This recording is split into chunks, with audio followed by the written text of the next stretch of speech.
자, 이제 윤석열 리스크라는 것은 그야말로 상수가 되어버렸다라고 봐야 됩니다. 그래서 이것이 뭐 변수라거나 생길 수도 있고 안 생길 수도 있는 게 아니라 어차피 리스크가 가면 갈수록 커질 것이고, 객관적으로 냉정하게 말해서 이 리스크를 윤석열, 김건희 두 사람이 피해갈 수 있는 것이냐, 저는 피하기가 어려울 것이다라고 개인적으로 보고 있습니다. 저도 안타깝지요.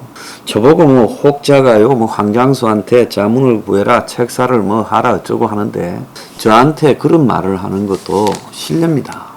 자, 그런데 윤은 좀 생각해야 될 게 있습니다. 한국의 어떤 대통령보다 급작스럽게 대통령이 되었어요. 윤 이전에 가장 급작스럽게 대통령이 되었다는 사람은 이명박입니다. 근데 MB는 대통령이 되기 전에 국회의원도 했고 또 서울시장도 했습니다. 적어도 선출직에 2번이나 당선이 됐던 사람이에요. 근데 윤은 검찰총장 옷을 벗고, 그게 작년 3월이에요. 그리고 그 해에 대선에 나서서 이듬해 당선이 됐습니다. 그렇기 때문에 정치인으로서 경험이 누구보다도 일천한 사람이에요. 그런데 이명박도 14년 전에 지지율이 광우병이라는 걸 겪고 첫 해에 20%까지 추락했어요. 그래서 한미 정상회담에서 미국산 쇠고기 수입 부분에 대해서 잘못했다라는 주장을 하면서 좌파와 야권이 공세를 폈고, 그게 광우병 쇠고기라고 이렇게 가게 되면서, 그러면서 지금 수습불능의 시상황이 연출됐고, 사실상 그 이면에는 바뀐 보수 정권을 인정하지 못하겠다라는 심리가 깔려 있었죠. 좌파들 내부에요.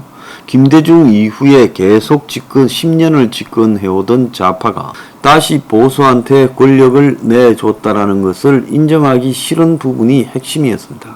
그러니까 좌파로 기득권 맛을 본 사들이 그 고기 맛을 잊지 못해서 벌인 소동이었죠. 자, 그런데 지금 윤 정권에게 치명적인 악재가 아직 자발적으로 드러나지는 않았어요. 사실 앞서 이야기했던 일부에서 말했던 이런 리스크는 소소한 걸 수도 있습니다. 그런데 불구하고 그런 리스크들이 지금 다 이 윤 정권을 갖다가 지금 서서히 무력화시키는 쪽으로 가고 있다는 겁니다. 그래서 이런 식으로 윤의 지지율이 낮은 상황에서 고착화되고, 윤이 나름대로 이 서해에서 지금 벌어진 공무원의 피격 사건, 또 북송 어부 압송 사건 같은 문제를 가지고 지금 제기하고 있고, 이재명 관련 주변을 제기하고 있는데, 검찰 출신 정부라는 이 명성에 걸맞지 않게 이런 것들이 윤의 지지율이 추락하는 것을 막는 요인으로 작용하지 못하고, 국민들이 봤을 때도 그래서 뭐라는 이런 반응으로 가고 있어요.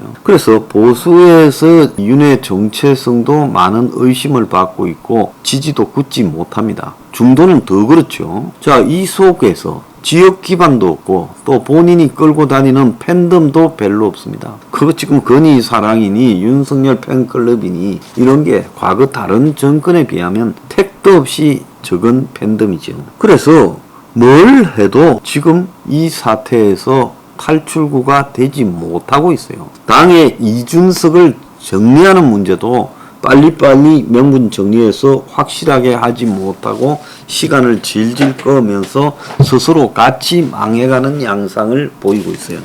그래서 지금 한간에는 윤 정권이 치명타 하나만 더 터지면 간다라는 이야기까지 나오고 있습니다. 그래서 멀지 않아 1, 2주 안에 30%대로 떨어지게 될 거고, 그리고 그렇게 떨어지게 되고 경제는 가면 갈수록 더 나빠질 거고, 윤 정권이 안간힘을 다하고 최선을 다해도 지지율이 떨어지는 것을 막기 어려울 건데, 경제적 여건이 그렇다는 거예요.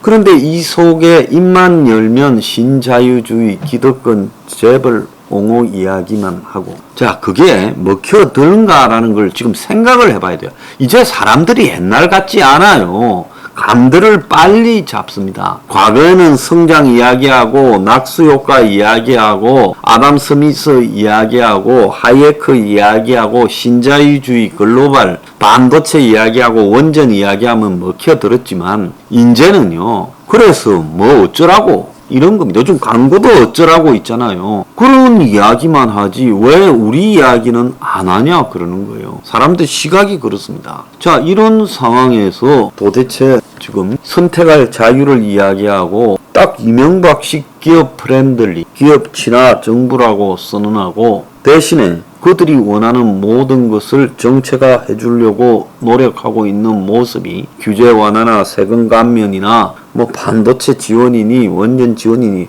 다 보여요. 그러면 이런 것들이 통하는 거는 기존에 끝까지 윤 지지할 보수의 한 25%, 지난 2017년 상황에서도 보수를 찍었던 국민의 한 4분의 1 때는 25%한테 통하는 이야기예요. 그 나머지한테는 이런 게 안 통한다는 겁니다. 나머지 75%는 뭔 철진한 유행가 부르고 있나, 힙합 시대에 트로트를 부르고 있냐고 생각하는 겁니다. 그러니까 자기들이 하는 이야기가 매우 먹혀들지 않고 설득력도 없고 왜 저러는지 속셈이 빤하다. 힘든 자 옆에 그들을 위한 정책들을 발표해야 콩고물이 떨어지냐, 이런 의심의 시선으로 바라보고 있고, 좀 있으면 이재원이 사면시켜주고 최태원이 사면시켜주겠네, 이명박 할 때 같이 하겠지, 다들 그렇게 생각하고 있어요. 그래서 이 정권은 기업 정부다라고 생각하고 있는데 지지율이 올라가겠습니까? 그런 상황에서요, 아무리 근엄하게 법치를 강조하고 정의를 강조해봤자요, 안 되는 거예요. 나도 이제 말하기가 신물이 납니다. 사람이 어느 정도 말했으면 야, 저렇게 보는 시각이 서민이나 대중층에서 많겠구나, 진짜 그런가 한번 알아보자 해야지. 지금 아주 고약한 소리를 입만 열면 하면서 정권 비판하네. 이렇게 빼딱하게 바라보면서 노란 딱지나 때리고 있잖아요. 안 그렇습니까? 그거 때린다고 내가 할 말을 안 하겠습니까? 그런데 내가 이런 불이익을 감수하고 할 말을 다 하는 일이 계속되면요, 당신들이 먼저 죽습니다. 지금 2024년 총선 때 아마 개헌 투표와 국민 투표와 총선을 같이 하게 될 거라고 난 보고 있어요. 그게 지금 한국에 원하는 거 아니에요? 저 좌파들부터 기득권 정치인들이 그러잖아요.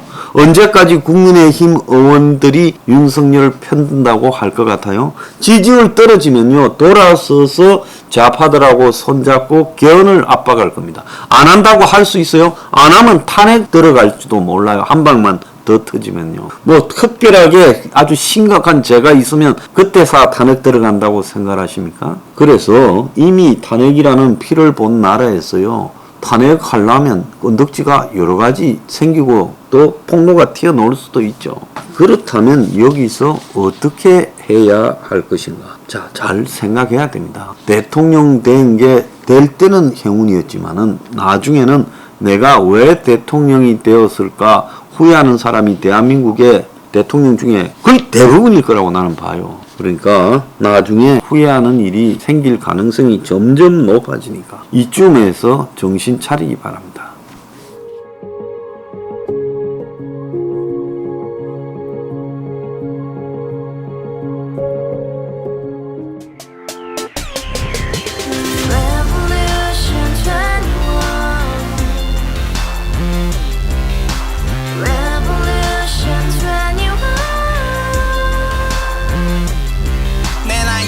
월세 30 코인빚만 300 서울에 온 지 벌써 10년 아둥바둥 버텼지만 여전히 난 반지 하에 제왕 곰팡이 연문제약 내비랑 깡통망통 완전히 폭망 고시원 창문만큼 작아진 내 꿈 연애 결혼 내 집 모든 게 헛꿈 1년 전 떠난 여친 울며 말했지 같이 써봤자 평생 가본 게 꼭꼭꼭하지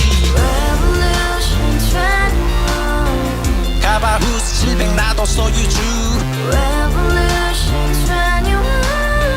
가바후스 700 나의 소유주 택시기사 우라부지 마트캐셔 울어무니 우리 집안 다 털어봤자 후줄 그래 개선민 내 미래 거기서 팍 끝난 거지 팍 더 이상 노력 따윈 괴물이 스펙 찾아 싼말리 비오는 날 알바 잘려 맨날 학원을 개쳐 빨려 밤비 내리는 양화대교 홀로 걷고 있을 때 현수막에 아로 새겨진 평당 700짜리 아파트 다같이 소리 질러 혁명 21 Revolution 21 가바후스 700 나도 소유주 Revolution 21 가바후스 700 나의 소주 You and I, we live together in the house, brand new day, and your dream had just begun.